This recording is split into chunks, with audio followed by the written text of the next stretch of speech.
Olá, nesse curso Aprender com a Floresta. No nosso primeiro encontro, nós falamos sobre o que é aprender. No segundo encontro, nós falamos sobre sensibilidade, porque nós estamos falando de um aprendizado corporal e sensível. E hoje nós vamos falar do aspecto central da nossa conversa, que é a natureza. O que é natureza? É o nome desse nosso encontro. Esse é um assunto muito vasto, porque eu acho que para cada pessoa que a gente for perguntar sobre o que é natureza, vai ter uma resposta diferente. Existe um senso comum, do que todo mundo fala, não, a natureza, então todo mundo já vai se referir às árvores e os animais, e o sol, e as florestas, os rios e tudo. Mas a gente pode ir esmiuçando isso e vendo diferentes aspectos de como isso se apresenta. Então, para mostrar uma amostragem. Mas eu acho que a gente também pode convidar quem está aí assistindo. Agora que a gente falou para você, né? A gente está começando esse encontro, pensando o que é natureza.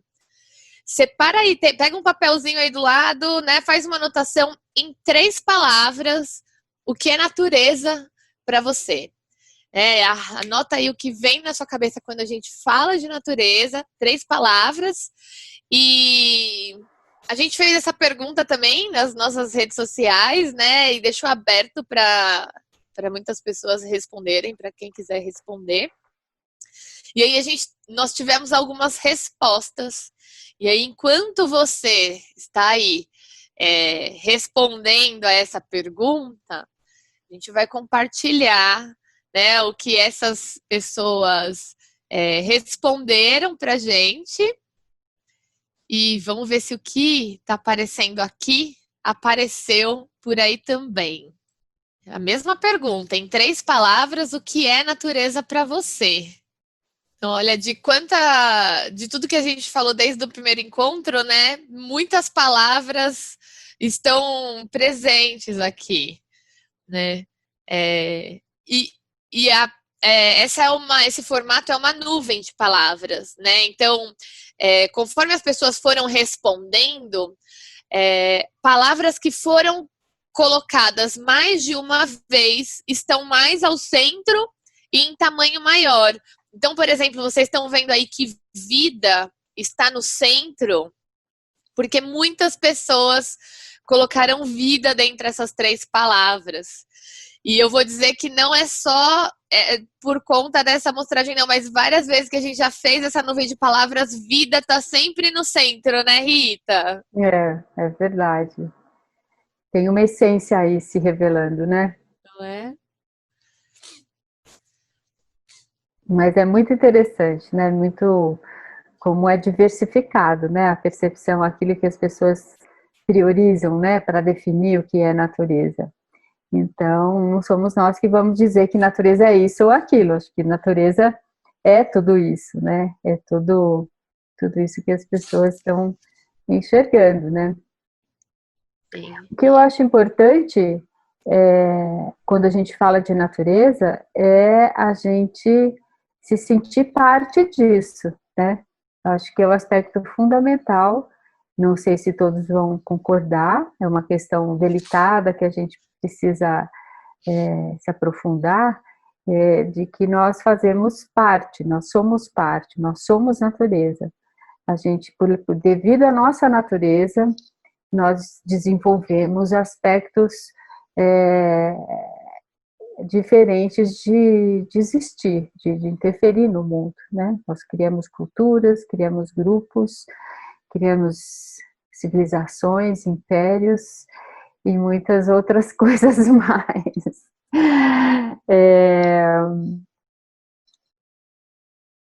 Tinha um filósofo grego chamado Heráclito, e ele deixou uma obra toda baseada em aforismos. Aforismos são aquelas frases curtas que trazem uma síntese daquele pensamento. Então, você certamente já ouviu falar daquele que ninguém toma banho 2 vezes no mesmo rio, né? Era o Heráclito falando. E tem um outro que a gente gosta muito de comentar, que foi traduzido da seguinte forma: a natureza ama ocultar-se. Então, o que significa isso, né? Eu acho que é um campo gigante aberto de reflexões para nós. O que quer dizer a natureza ama ocultar-se? Então, quer dizer que esse aspecto da natureza que está sempre em transformação, está sempre se transformando, é algo que faz com que a gente nunca consiga captá-la, pegá-la no pulo. Ela está sempre indo, ela está sempre escapando, ela está sempre renovando, ela é sempre outra, né?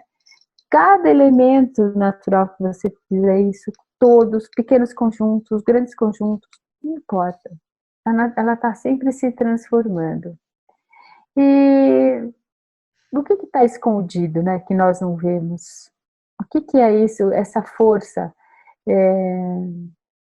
O que faz com que a nossa percepção varie tanto para falar sobre a mesma coisa? Por que, por exemplo, né, tem essa diversidade tão grande de percepções? E aí a gente pode retomar um pouco a aula anterior, quando a gente fala dos sentidos, né? Que a gente falou um pouco do cupuaçu, que é uma pessoa, né? A gente aqui em São Paulo comeu cupuaçu e a percepção de alguém que come, né? Tá no cotidiano. Então, o que são essas variantes de uma mesma experiência, né? Que não é a mesma, mas que para cada pessoa tem um sentido e um significado. É. É como se a gente tivesse, ao longo da história, por exemplo, muitos filósofos falavam assim, não, a filosofia vai revelar os segredos da natureza. Não, a religião vai revelar os segredos da natureza. Não, não, é a literatura, a poesia que vai revelar os segredos da natureza. E, mais recentemente, nos últimos 200 anos, se ouve, né? Não, é a ciência que vai revelar os segredos da natureza. É como se quiséssemos fazer ela parar por alguns instantes, é como se ela tivesse segredos efetivamente, ou como se a gente não fosse parte dela, né? Então, tudo isso a gente pode rever, revisitar. Lembrando sempre, né, que a gente faz parte dessa dinâmica, a gente não está fora dela. Então, quando chega no paradigma científico, isso começa a ficar questionado, porque na ciência a gente precisa se ver separado, não pode se misturar. E nesse aspecto nós fazemos parte da natureza. Então, como é que a gente faz para ter um olhar científico e filosófico sobre nós mesmos e sobre a natureza, o que seria a mesma coisa, né? Por exemplo, vamos pegar uma planta. Ela está sempre em movimento. Do ponto de vista da botânica, a gente vai herborizar as diferentes partes e estudar, dar nome a elas, né? Mas a planta em si, ela está lá no seu processo de transformação. Vale muito a pena a gente olhar para isso, porque a planta, toda planta que obviamente faz a fotossíntese, ela faz uma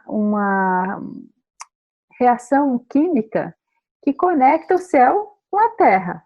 Pega as profundezas da terra, pega a energia do sol e transforma aquilo em alimento que vai tornar possível toda a diversificação da vida na Terra. Então, quase impossível a gente querer captar essa essência da planta, porque ela tá lá no seu processo, né? Assim como tudo, assim como todos, né? Tá tudo em permanente transformação. Tudo que nós vemos é um estado provisório daquele ser. E parece que isso é uma coisa muito difícil da gente aceitar, né? A gente realmente quer poder ter controle sobre as coisas. E aí isso faz com que a gente não tenha controle nenhum. Aquilo que controla, né, a estabilidade do clima na Terra, e isso todos os cientistas sabem muito melhor do que nós, o que controla a diversidade do clima é a dinâmica metabólica de todos os seres vivos, cada um a seu modo, complementando, e isso é que cria uma estabilidade, né? Nas taxas das diferentes substâncias dissolvidas na atmosfera, e em todos os aspectos do clima do planeta como um todo. Ou seja, só Então, estamos aqui porque todos nós estamos aqui, né? essa ideia de que nós todos fazemos parte, né? Uma vez eu ouvi uma palestra do Ailton Krenak, ele fala muitas coisas interessantes, mas ele falou que a palavra natureza nos atrapalha um pouco, nos coloca, nos dá a oportunidade de nos vermos em separado, né? Então, seria muito interessante se a gente não precisasse usar a palavra natureza, né? E que pudesse falar dos indivíduos com os quais, dos quais a gente quer se relacionar, né? Eu uso a palavra natureza, eu uso a palavra floresta, como que assim, quase que revelando que eu não tenho uma relação com cada um deles, de forma que eu pudesse falar fulano, ciclano, né? E contar para vocês alguma história.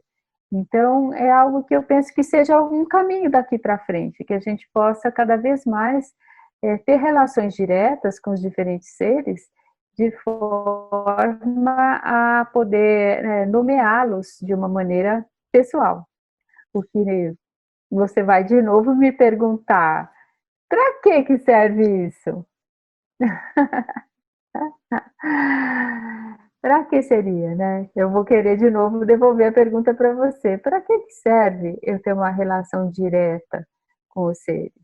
Eu acho que se as pessoas tivessem, qualquer pessoa, pode ser qualquer atividade econômica dessas que a gente costuma dizer que destroem bastante a floresta, o agronegócio, as madeireiras, os garimpeiros, qualquer pessoa, se tivesse uma relação direta com um conjunto de florestal, por exemplo, eu duvido que eles iam querer destruir como eles estão destruindo. E Os argumentos. principalmente, Rita, a partir de todas essas provocações que a gente está trazendo, né? O que é que a gente pensar também, a partir desse primeiro encontro que a gente teve, a gente já está aqui nesse terceiro encontro, a partir dessas provocações que a gente teve, o que também já mudou da minha relação com essa natureza de fora, essa natureza de fora com a natureza de dentro, né? Como é que a gente pode seguir um caminho para ser uma natureza só? Porque, no fundo, tudo, qualquer coisa, né, que a gente faça faz parte dessa dinâmica global. E isso é uma afirmação que vem das mais diferentes fontes, né? Todo mundo sabe, seja científico, seja místico, está dizendo que nós todos fazemos parte dessa dinâmica global, que tudo está interligado, né? Todas as coisas estão ligadas, como o sangue que une uma família. Há uma ligação em tudo. Lembra do chefe Seattle? Essa é No uma frase final dele. do século XIX, né? Falando que ocorrer com a terra recairá sobre os filhos da terra. O homem não tramou o tecido da vida. Ele é simplesmente um de seus fios. Tudo que fizer ao tecido fará a si mesmo.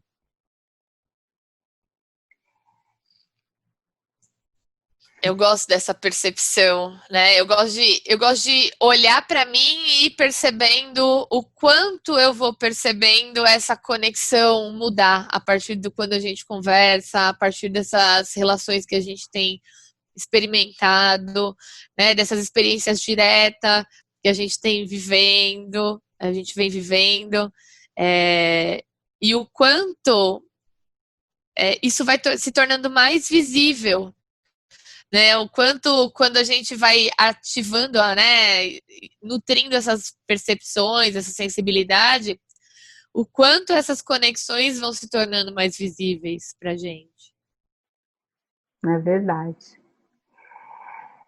E é um processo infinito, né? Se nós estamos vivos, se nós somos natureza, e se isso significa estar em permanente transformação, a nossa percepção sempre pode se aprimorar, ela sempre pode se aprofundar, ela sempre pode se ampliar.